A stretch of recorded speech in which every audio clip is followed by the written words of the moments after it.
Today's main topic is inspired by this YouTube comment. We got this one on the main topic version of the HopeFilled Financial Footstep number 7 episode, which focused on paying your mortgage off early. On that episode, I talked about the controversies around paying your mortgage off early. When it came to engaging with the decision to pay off your mortgage early, I said, let's try to get the house paid off before retirement. In that episode and the subsequent one covering my top 10 tips for mortgage success, I implied that the simplest way to get your home paid off early is to pay extra toward your principal every single month. This comment is responding to that notion by saying, well, you shouldn't pay off your mortgage sooner month by month.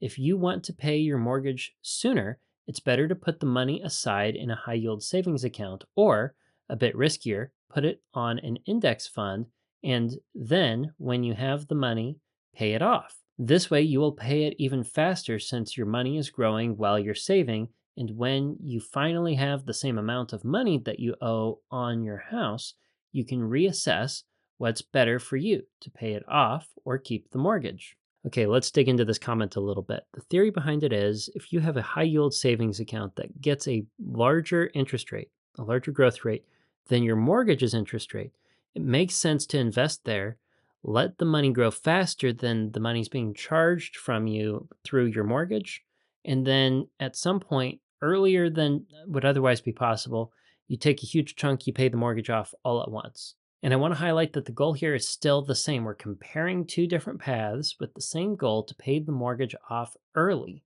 And if interest rates on a mortgage were compounds like they are in a high yield savings account that's growing, well, we'd be comparing apples to apples here, but it's not quite that simple because a mortgage works on an amortization schedule. If you can see the video version of the podcast, what I have in front of me are two amortization tables that I use to calculate how paying extra toward a mortgage's principal month over month can save you on time and interest. The way that these amortization schedules work is best illustrated by this graph above me. You can see in the graph that there's a red portion that becomes less and less and less of every column month over month. Meanwhile, the green portion on top gets larger and larger. The full of the graph from bottom to top represents 100% of your mortgage payment. And as we march along the x-axis, we're moving along our mortgage payoff journey. Each payment ends up paying less and less interest and more toward principal. This makes sense because the amount you owe over time becomes less and less, so your interest should become less and less. If you pay extra toward the principal on your mortgage, you can actually take the interest rate and jump further along the amortization schedule. Doing so makes the graph look something like this. In this example, we have a $200,000 mortgage, 30-year mortgage at 6% interest, and 2 years into that mortgage, a huge lump sum was chunked toward the principal. It made the interest drop from almost 70% of the mortgage payment all the way down to 50% for the following payment and accelerated the payoff journey.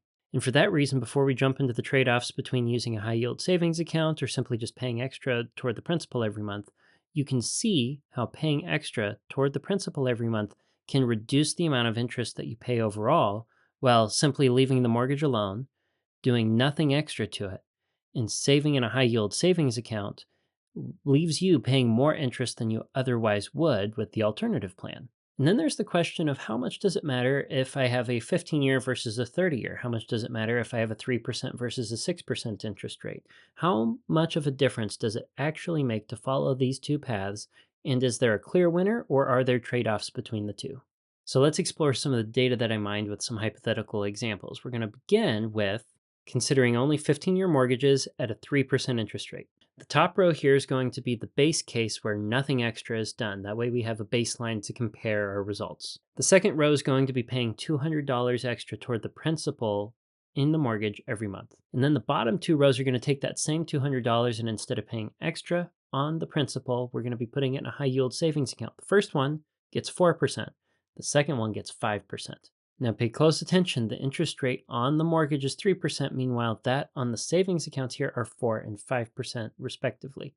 Let's look at the total interest paid for starters, and it's probably going to be easier to look at the graph in blue. In our base case, we paid nearly $48,600 in interest. We reduced this down to $40,700 if we pay $200 toward the principal month over month. Meanwhile, neither of the high yield savings account options saved us more than $2,000 in interest. Does it save us in interest? Yes, but it waits to pay on the mortgage toward the very end, when interest is the smallest percentage of the payments that it's ever going to be. If our goal is to save on interest that we pay to the bank, it makes sense to put more toward the principal earlier on in the mortgage, be it in little chunks or in a lump sum. Now, the comment we received claimed that the goal here is to pay the mortgage off faster, that instead of prioritizing how much interest we pay to the bank and trying to reduce that, we're trying to get mortgage free as soon as possible. And I respect that. But if we look over here, we can see paying extra toward the principal gets us mortgage free in 12.8 years as opposed to 12.4 for the 5% high yield savings account. And if the high yield savings account only makes 4%, we're really only saving ourselves 20% of a year, 2-3 months. That's it. That is the difference in the payoff journey here. But the trade-offs go a little bit deeper than that. If we were to pay a little extra on the principal month over month, we're guaranteeing ourselves that we're saving interest in an effective way. We're taking advantage of a guaranteed return by paying on this mortgage. We know that the reduction in interest we experience later is fixed because it's on an amortization schedule. If we invest even in a high yield savings account, that high yield savings account interest rate can still fluctuate. And if we followed the comment's advice even further and went to a index fund, something way riskier, we might even lose money on the money that's invested there. By paying extra toward the principal, we're locking that money away and saying this is dedicated to paying the mortgage off early. And I know that I've made progress. If I have to stop a little bit early here, I'm not delaying my progress as much as I would if I were delaying on the savings account plan. There's something about the high yield savings account plan, though, that depending on your situation is seen as either a pro or a con. That money is flexible. It's not dedicated or locked away to paying the home off early. So if you wanted to spend that money on something else, you certainly could. And it's there as a temptation and something that's liquid to access whenever you want to over that 12 plus year payoff period in this first example. We need to understand that some of us see this as a pro and some of us see it as a con. It's not that one is right and one is wrong.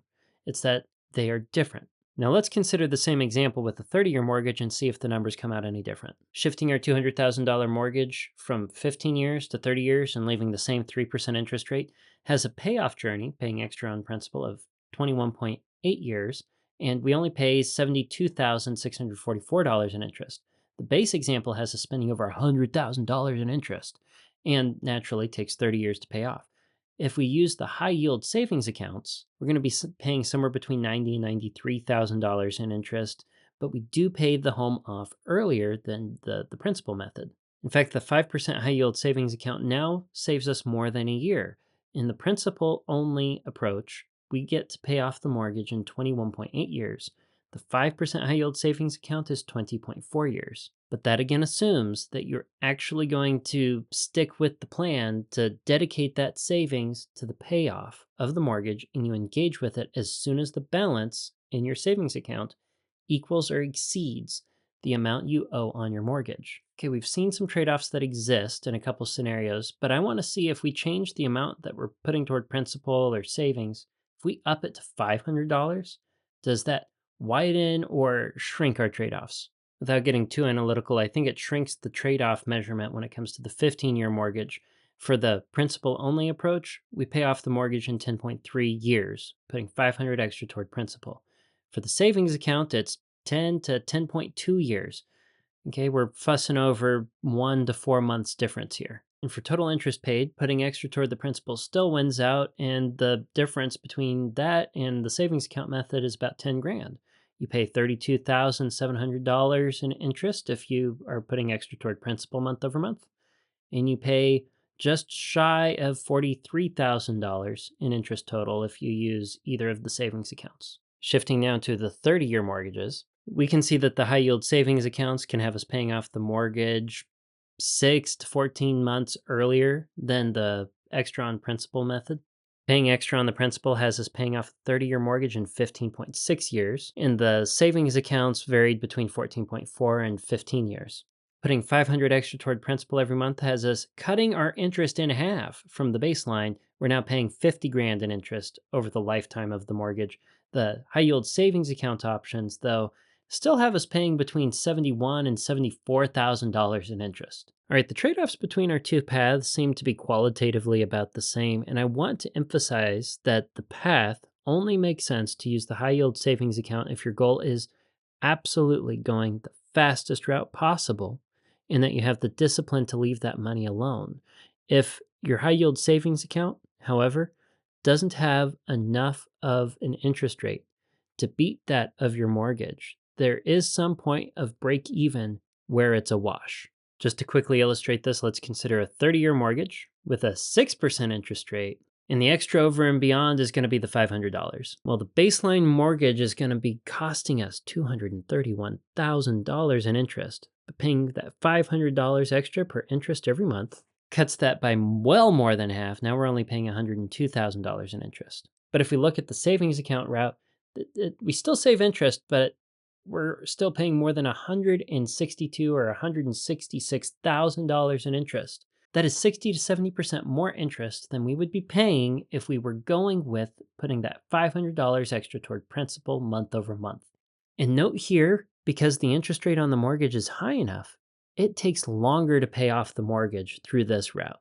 Because the interest rate is not high enough, it takes 6 to 18 months longer to pay off the mortgage by trying to keep the money liquid in a savings account and paying it all off in one lump sum. Now, that doesn't mean it's the wrong choice for you. If you have a situation where you need to have the flexibility with the money, or you're going to be significantly happier having the flexibility with the high yield savings account, maybe this still works for you. I want you to understand how much faster you can pay off a mortgage with one route and how much longer it might take if you were to change something up.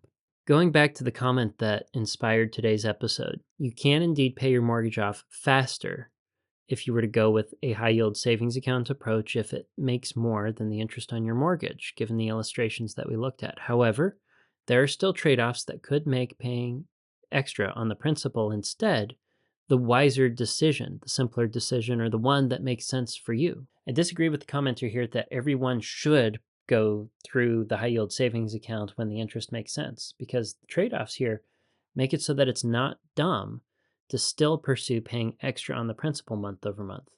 Everybody's financial journey is going to be different. Everyone is going to be unique. The decisions you make are going to be different than your neighbors, but our goals for our hope-filled financial future are going to follow common paths.